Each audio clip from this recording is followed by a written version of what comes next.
Hey you guys, Alexis here. So I'm back with another video, and in this video I'm going to be showing how I mix my paints for acrylic pouring. Yeah, so the items that I have laid out here are all the items that I'm going to be using.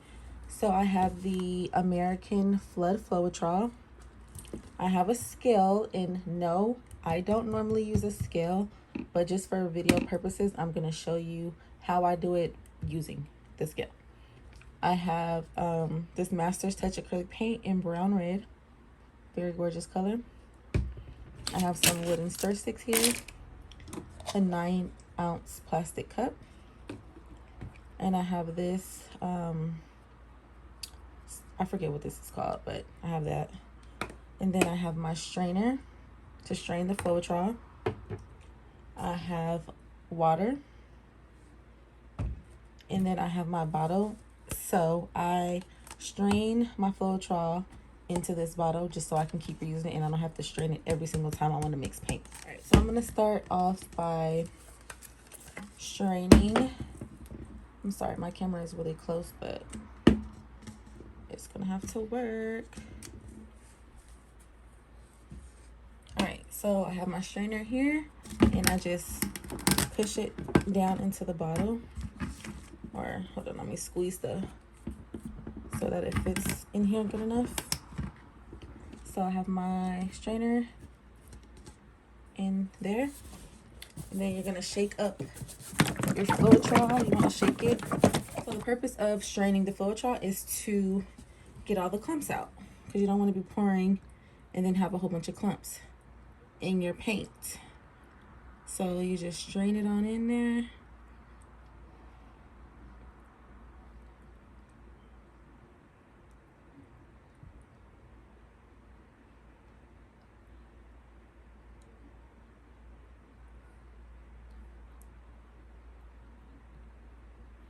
I don't know if you guys seen that clump just come out. But it tends to have a lot of clumps in there.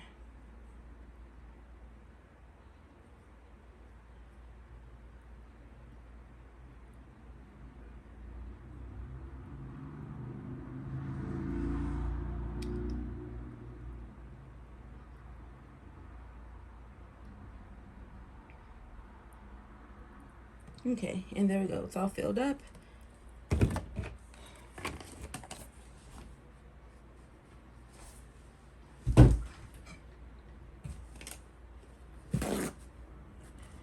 Alright, so we just take that out.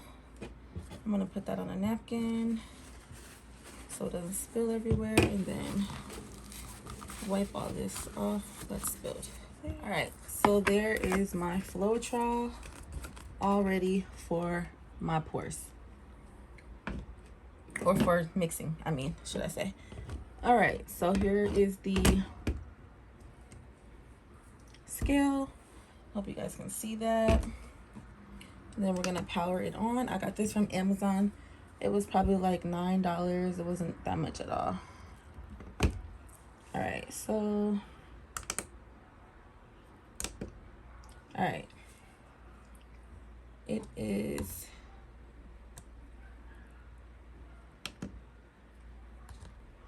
so we want it on ounces, and then you want to zero it out. So I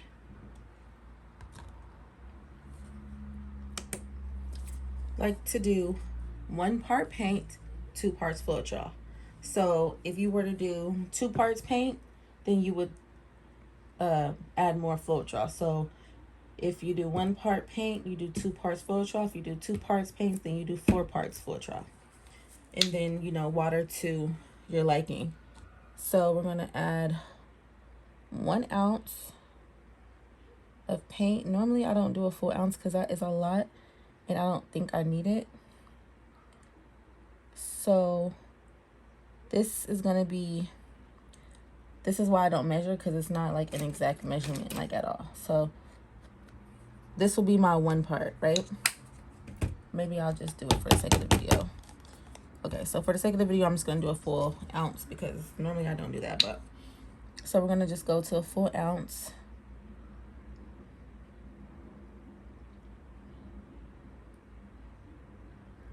because yeah, I really don't need that much, but video purposes, we're gonna make it an ounce. Okay, perfect. So there I have my 1 ounce of paint, right? And then we're gonna add the Floetrol. So then we're gonna go 2 ounces of Floetrol.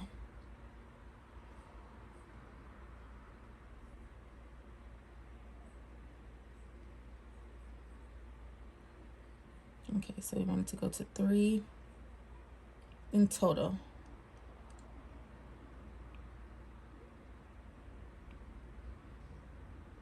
All right. We went a little over, but that's fine. Sometimes I use more Floetrol. I mean, it just really all depends. But like I said, video purposes, this is how we're gonna do it. So we're just gonna mix this. We're gonna drill that back out. So now you just mix it.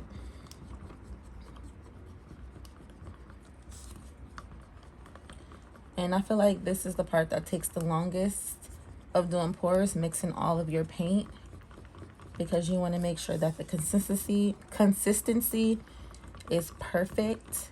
You want to make sure that it's well stirred, no clumps.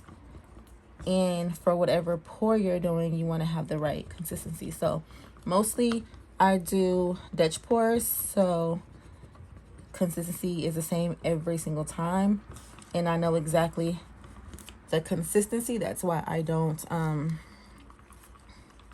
measure. I don't need to measure because I already know from doing it so much how much I need and how much I want and what it's supposed to look like.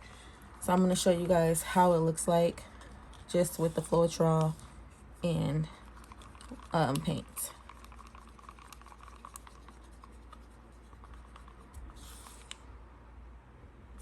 So you see, it's pretty thick and it leaves a mound, right?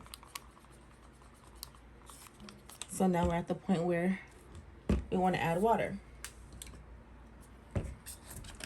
So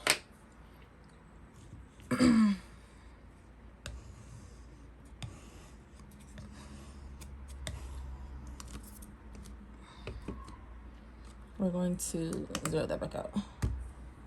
So, okay, 316 now. Okay. Weird.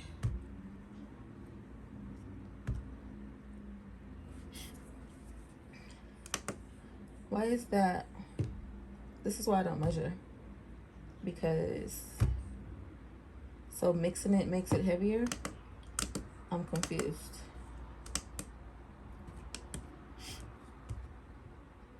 All right, so we're just gonna go with that for now, okay? 317, so we can just gauge how much water that I need, because this is why I don't measure, because it never comes out. So I filled this up to, this is at 2 milliliters on here. So 2 milliliters of water. So far we're at 317 ounces. So we put 2 milliliters of water, right? And then we're gonna mix that.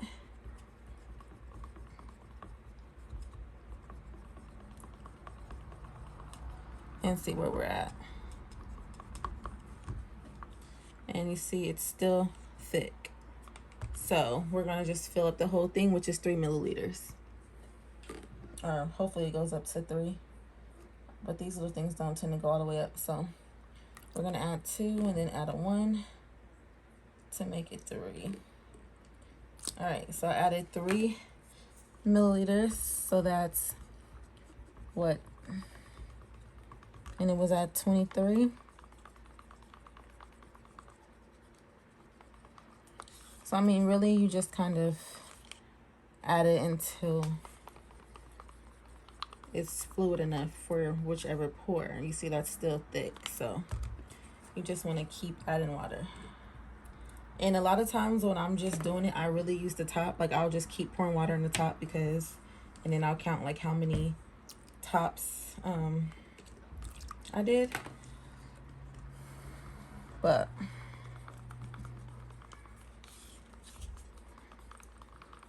so we started at 317 basically. So we can see how many ounces of water or how many points.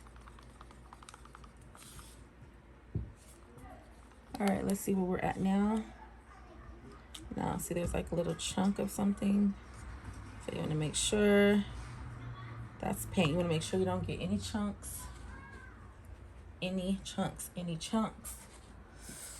Okay. So let's see how we're looking now. And you see, it's leaving a little mound and then it takes a while for it to disappear, meaning more water. So, I mean, with the water thing, it's not really, I can't really say how much per se because, you know, it's just keep on adding water. This is why I don't measure.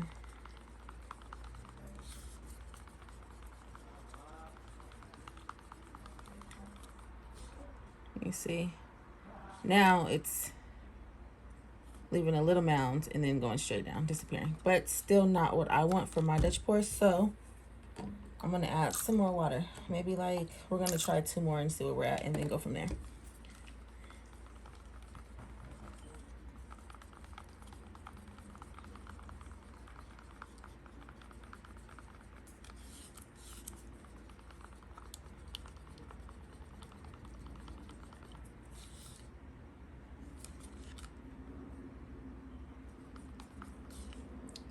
Still a little thick.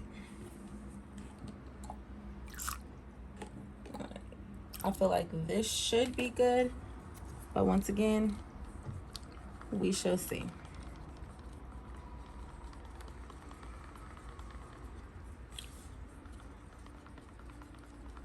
I like mine to be really fluid so that it flows with the blow dryer nice and easy.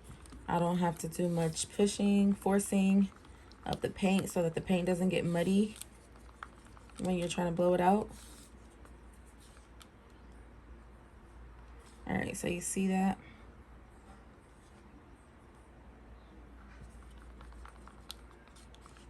And then as you're mixing it, like you can feel with the stick whether it's still too thick inside of there or not. So, I mean, like I said, you just keep adding water basically to your, but the initial measurement from paint and Floetrol is 1 part paint, 2 parts Floetrol. 2 parts paint, 4 Floetrol, and so forth and so on. Just like you're like cooking rice or noodles or like baby formula, something like that. It's pretty much the exact same. Now this right here is perfect. So let me show you guys. This is the perfect consistency right here. You can even tell how it's moving in the cup. See how it's moving? And then let me show you how it just goes right. Oh, you can't see that. Let me show you how it just goes right down. No mounds at all. We just want it to sink right down. So this is perfect.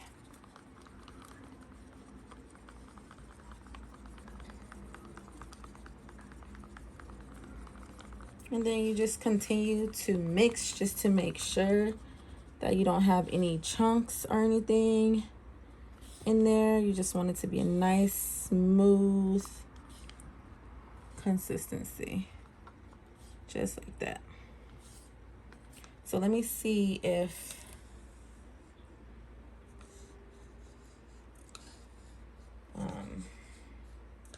I'm gonna try to get all the paint off the stick so that it can be as accurate as possible.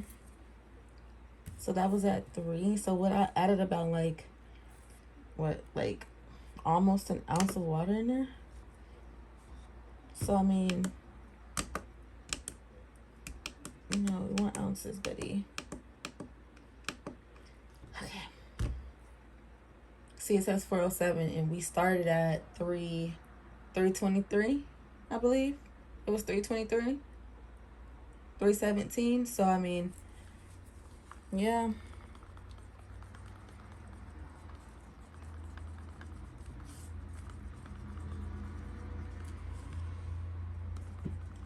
I don't know if it's good enough to say an ounce of water, but you pretty much just mix your paint in your Floetrol, and then you add water into the consistency that you want, that you like, that you feel comfortable with, that works for you. Everyone measures differently, but for the most part, everyone pretty much does the 1 part or 2 parts or however many parts or ounces, milliliters, you know, whatever that they use. So, but yes, guys, this is how I mix my paints. And it took me time to figure this out. Like I said, I don't even use a scale. I never use a scale. I bought it because I thought, let me try to do the scale way, and it was just not working out. So I just started doing it, you know, freestyling it, and that's the way that worked best for me. And then over time, you know, I didn't need to do measurements or anything like that because, you know, I'm doing it so much, I pretty much know the consistency. Just like with anything else you do, you pretty much know. Yeah, so that's pretty much how I mix my paint, you guys. If you guys have any questions or comments, just leave them down below. Want to see anything else, just leave it down in the comments and I'll be sure to get back to you. Bye, guys.